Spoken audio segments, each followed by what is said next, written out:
Hey folks, David Thomas Tao with VinePair, and today I'm reviewing Chattanooga Whiskey Founders Reserve 12th anniversary blend. Chattanooga Whiskey is actually one of my favorite, I'll just show my bias, it's one of my favorite craft distilleries in the US because they take big swings and they experiment with both source distillate and in-house juice. They technically have two distilleries in Chattanooga. They have like a Riverside facility and they have an experimental distillery as well. I used to live in Chattanooga, I went to high school there, so maybe I have a soft spot for the name Chattanooga. But they do a lot of really interesting things. I've reviewed a lot of their stuff over the years. This is their Founders Anniversary blend. Every year they release a Founders Anniversary blend, this being the 12th year they did so. It is a complex blend. It's different every year because of a Solera system. We'll get into that. But this bottle, most importantly, retails for $60 because it has so many different components. I'm trying to break down where flavors are coming from, which components. Check out my full written review in the link below. I would love it. 12% comes from a 625-gallon cask containing 4 to 6-year-old high rye bourbon distilled at MGP in Indiana. 60% of this comes from Barrel 91, which is a 4,000-gallon cask filled with the distillery's Tennessee high malt, distilled from a mash containing yellow corn, malted rye, caramel malted barley, and honey malted barley. That whiskey is at least 2 years old. I know I'm reading, folks. I can't keep this all in my head. I'm not Superman.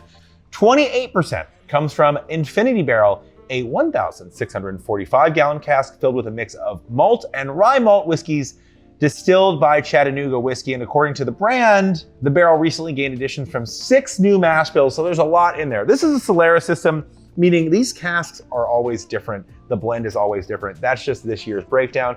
And that's what makes this release so exciting, because it's gonna be something different every year. Let's give it a try.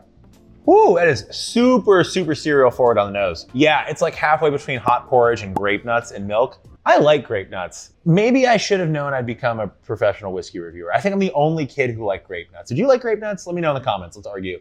Ooh, okay. It gets hotter the longer you smell. It actually is nosing a little bit maybe above its 100 proof, but weirdly the ethanol, I got cereal at first and now the ethanol is building. And with that ethanol comes more spice, the clove, the cinnamon. And yeah, I can't get over that grape nuts note on the nose. Straight up grape nuts in cold milk.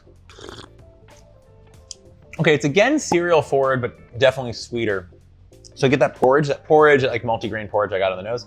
I get here, but it's honey sweetened. So maybe the nose, it didn't quite have some of the sweetness I wanted. It was grain and spice and didn't have those sweet layers. Definitely more so on the palate, more complex and composed in that realm on the palate. So yeah, honey sweetened porridge. It's definitely more bready than oaky. This isn't terribly old whiskey. In the mid palate, in the back of the mid palate, raspberry and blackberry, they build. They take some time to come out. Here, I don't get that green apple flavor, but I do get some tartness from raspberries and blackberries.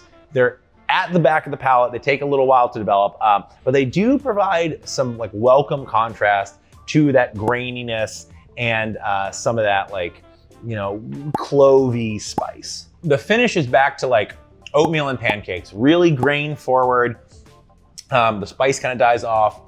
The blackberry and raspberry notes kind of die off. Again, I'm just getting sourdough pancakes, oatmeal, which I like. I love sourdough pancakes. It's not blowing me away, but it's not just disappearing. There's definitely something there, and definitely enough to sit with and appreciate. Chattanooga Whiskey Founders Blend 12th anniversary. I give it an 87 out of 100. Now, I do want to contextualize this. This is not my favorite I've had from them recently, but one thing I always appreciate about them, they're not afraid to do something different. The thing is, they're different from year to year, so I'm already looking forward to lucky number 13, which will be the 2025 release. Until then, I will be trying everything I can from Chattanooga Whiskey because they take big swings. They release more different profiles than just about any other craft distillery that I know of in the American Southeast.